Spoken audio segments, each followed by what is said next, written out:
If the Gita is there, focus only on Gita. All else is just stories. Gita is not a story. Gita is a philosophical document of the highest order. It is not storytelling.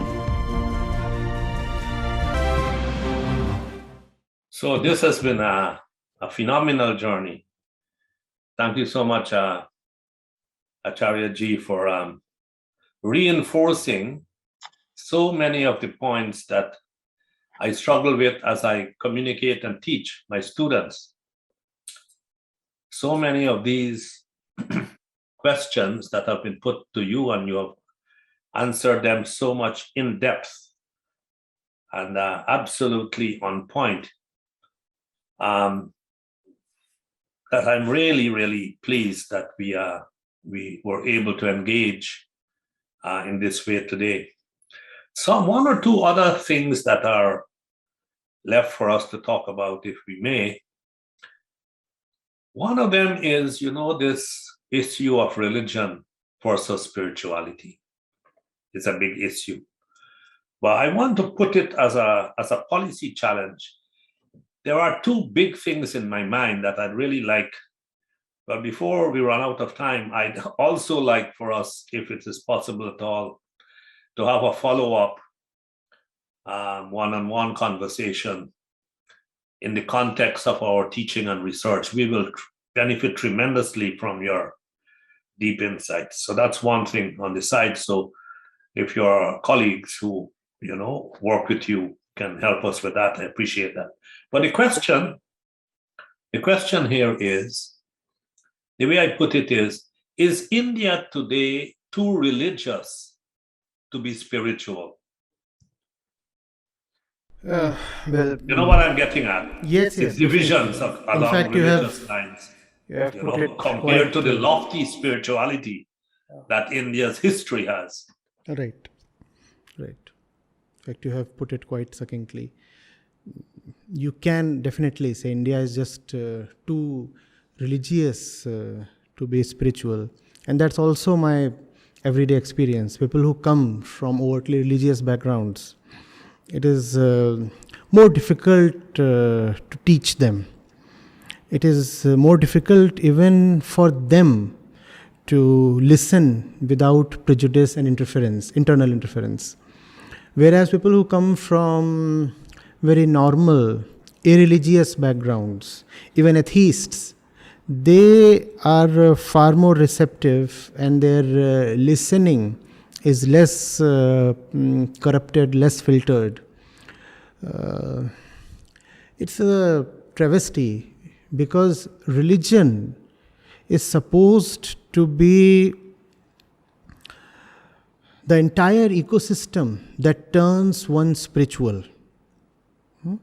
But that's the way of Maya, as Vedanta puts it. You build something to tackle her, and instead she will co-opt that same very thing, ingest it, and turn it into her own weapon. Saint Kabir puts it very beautifully. He says, you accord sacredness to the water of the river, and Maya will make that water her own. You accord sacredness to the deity in the temple, and Maya will make that deity her own. You accord sacredness to the holy verses, and Maya will make those verses her own. So that's the thing with frozen methods. And organized religion is nothing but a name of frozen methods, traditions, rituals. They were designed to be helpful, no doubt. But over time, they have all not only lost their efficacy, but have actually become active instruments in the hand of Maya. So, the situation has become so bad that the core spiritual documents like the Upanishads, people have turned to reviling them, actually putting them aside and denigrating them, so that they can continue with the rituals and beliefs that they call as religion. So, for example, if people are indulging in something utterly stupid, and I ask them that this that you are doing, is this written in Gita? They will say, oh, the Gita is not all that important. We have other books as well.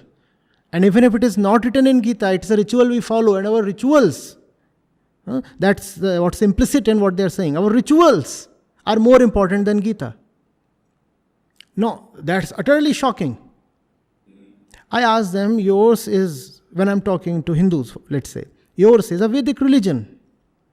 And this that you are doing, is it sanctioned by the core of Vedas, which is Vedant? Does Vedant sanction what you are doing? They will say, no, we don't care about Vedant. We haven't even read what the Upanishads say. But this is what my fathers and forefathers were doing. And that is what is more important. This is what we call as religion.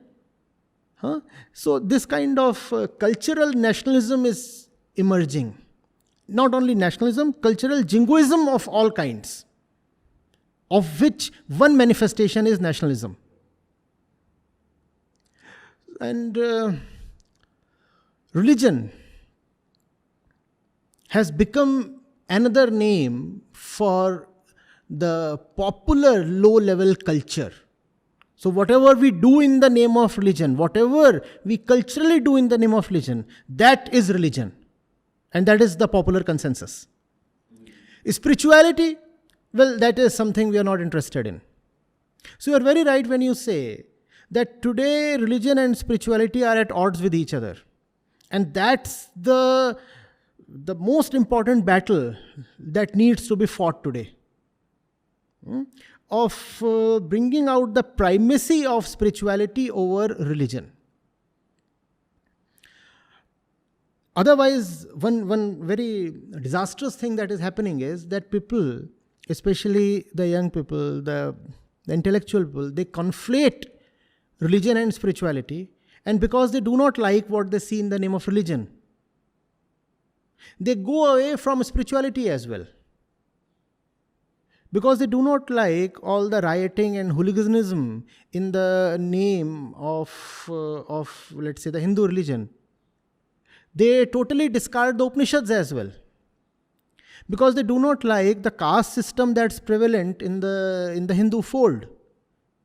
They would discard the Bhagavad Gita as well. My question is, are the Upanishads or Bhagavad Gita or Brahma Sutra or Ashtavakra Gita, are they talking of the caste system? In fact, they are actively saying in so many words that caste system is bogus. You have an entire Upanishad dedicated to discarding the caste system. And yet there are big sections who are discarding spirituality because spirituality appears to be affiliated with religion. Hence, this distinction needs to be very clearly made.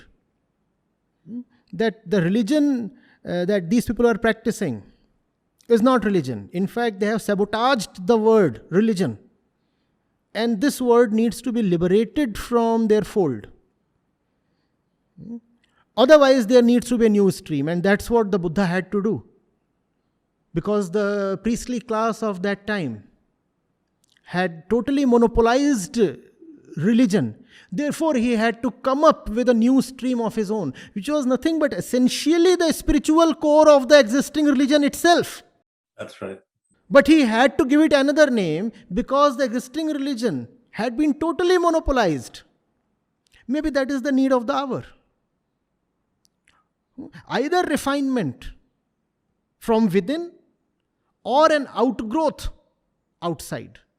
I would prefer an inner refinement.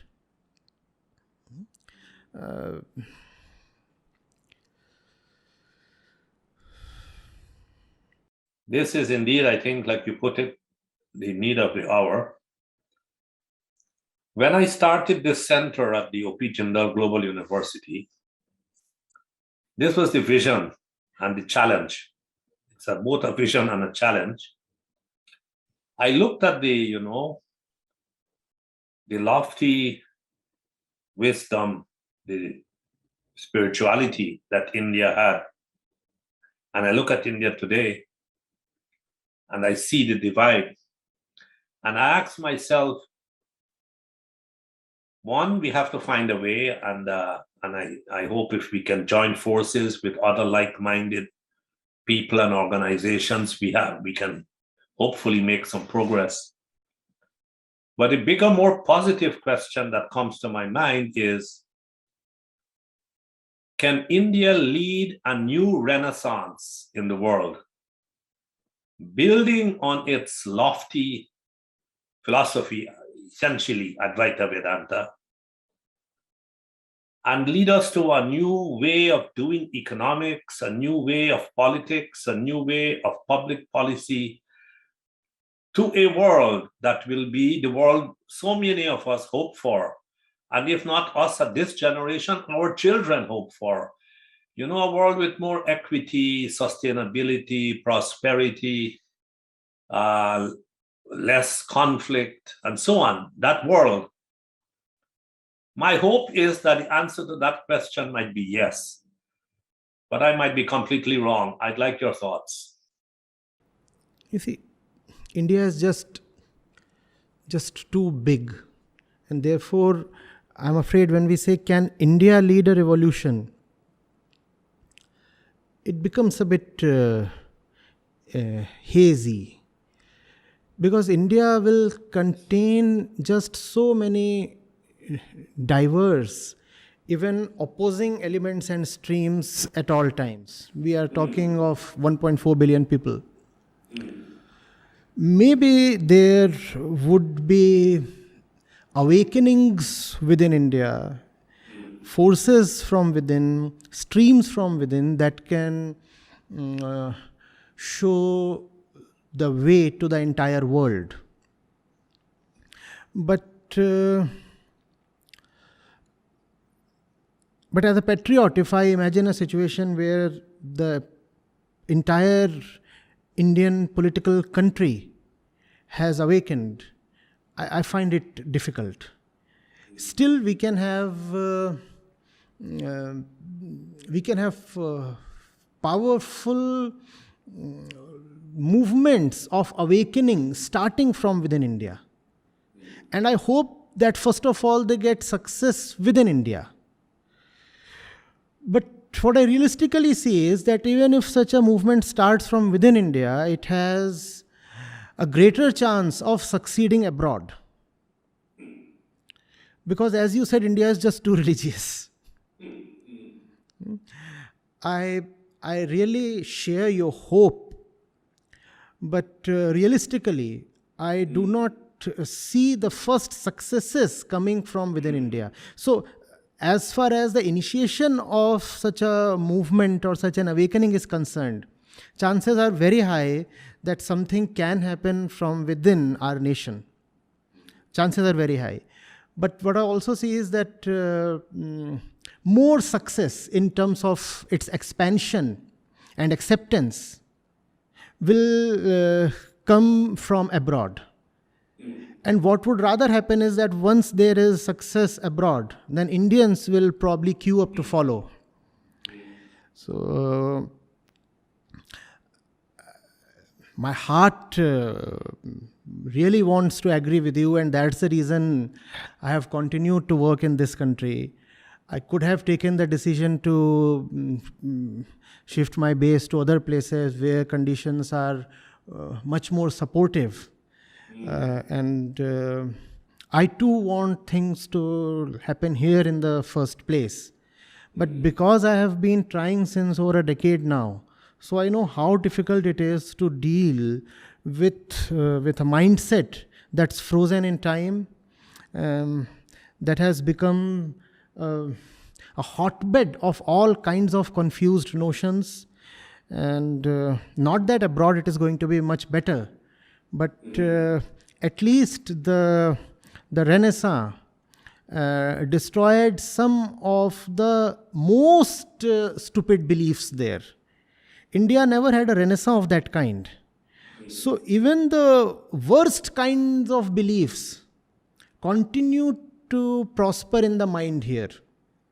And fighting those beliefs is not only tiring, also feels humiliating, You feel all right and you feel encouraged when you fight a worthy enemy. How do you feel while fighting a belief that says that there are 7 ghosts that live on this particular tree? And if you do not please them, then your kid will die. Now, this unfortunately is not a joke. This unfortunately is a very solid belief that, let's say, millions in this country share. And if you want to question this belief, not even attack it, then there is great resistance. So the first successes will probably not come from within, but I really, really want that this nation that has given core spirituality to the entire world does not remain or end up deprived of its own fruit. Diya tale andhera. I don't want that to happen, but it's an uphill task. It's an uphill task. Let's see. Thank you. Actually, just a follow-up kind of a point. If I want to know about how Acharya ji would reflect on that. When you are saying that a lot of changes might come from abroad rather than within, that's one kind of observation. Now, one way to think about it would also be to connect genuinely core spirituality with science. Not in the spooky way, what we find, that entanglement of human minds and all those kind of rubbish things, but really understanding that how science and genuine philosophical thinking that went on in our country, they can be integrated. And we at our center, we had hosted some very important scientists earlier, like Donald Hoffman and also Minas Kafatos and so on. And myself working with some scientists in various papers and books, we have seen amazing synergies between, not only Advait is already there, but Buddhism and Jainism and modern scientific thinking. So maybe that this concept that these spiritual philosophies can enrich science in a genuine way, not in a kind of spooky way, that might also help to kind of encourage that kind of a movement. That is like my own passion and thinking, what you can say. So I'd just like to hear from you on that. It's a very worthy desire you have expressed, sir. Again, because I care for it so much, so I'll venture to play the devil's advocate again. What is happening is that in the absence of self-knowledge, science too can become just another profession of the ego, which means that one could be a great scientist and yet inwardly very ignorant. So, whereas it is obviously important that one has a scientific attitude, and verses in the Upanishads are very unambiguous about it. They say you cannot have self-knowledge without having worldly knowledge. So, worldly knowledge is referred to as avidya, inner knowledge of the self is referred to as vidya. And the Upanishads categorically say that if you think that you can have inner knowledge sans outer knowledge, then you will fall into a deep well. So you need to have both, and only then you cross over the bondages of this life. So science is definitely of great importance. But is the scientist above things like comparison, like jealousy, like greed, like ambition? if the scientist too is ambitious and partisan and a deluded fellow, then merely the knowledge of science is not going to help. In fact, that's the reason why I often say that if superstition is going to be obliterated, it's not science but spirituality that would do it. Superstitions will be taken care of not so much by science but by spirituality. In the absence of spirituality, science itself becomes a new modern kind of superstition. Because you see, science is all about the external world. Huh? This is how this moves, this is how that works. What is my relationship with what works and what moves? That science has nothing to do with. And that's a big problem. You may know everything about what this wall is about and all the elementary particles inside it, and you may know the quarks and string theory and everything. But do you know what your relationship with all this is? Do you know who the experiencer of all this is? Do you know who is the one who is experiencing and storing this knowledge? And therefore, do you know who is the one who is going to use this knowledge? If you do not have self-knowledge, then external knowledge may not be of much help. It becomes a throw of dice. You do not know what will happen. The safest thing that may happen is that it may not be of much use. The worst thing that may happen is that it may be put, such external knowledge may be put to very, very devastating uses, like the kind of uses we have put nuclear energy to. So, I'm sure I've not given a clear answer. Science obviously is very important. I keep stressing that one cannot be ignorant of science and hope to be self-aware. But I also want to assert that science without spirituality is very, very problematic. And just because one is a scientist, one does not become wise. Yeah. Thank you. Thank you. This is exactly one of the core issues that we are thinking in our center. That is very much close to your heart. Wonderful. Wonderful. And let me first apologize to anyone who might have wanted to ask a question, but because of time, we couldn't have that question posed. I just want to say in closing, Acharya ji, that when I think of your having been trained at IIT and IIM and having been in the public service, you know, you bring science and engineering and management and public service experience together with your in-depth knowledge and self-realization of the lofty philosophy of Advaita. We could not have wanted anyone more erudite than yourself to engage with us this evening. So I want to thank you very much for taking the time. I know your time must be in great demand. I want to acknowledge the fact that you took the time to engage with us. And we want to, in closing, like my colleague Sudip Patra mentioned, we have a few concrete ideas where we believe we can benefit tremendously from an ongoing partnership and relationship with your foundation and yourself. We hope you will agree to that, even in the midst of the great pressures on your time. And we would follow up with Dr. Chatterjee and others to make the link and seek your guidance and inputs, because we share the same goal here. It's exactly what you are setting out to do, that we are setting out to do, and our comparative advantage is within a university system. And we are going to be very happy to put that advantage at your disposal.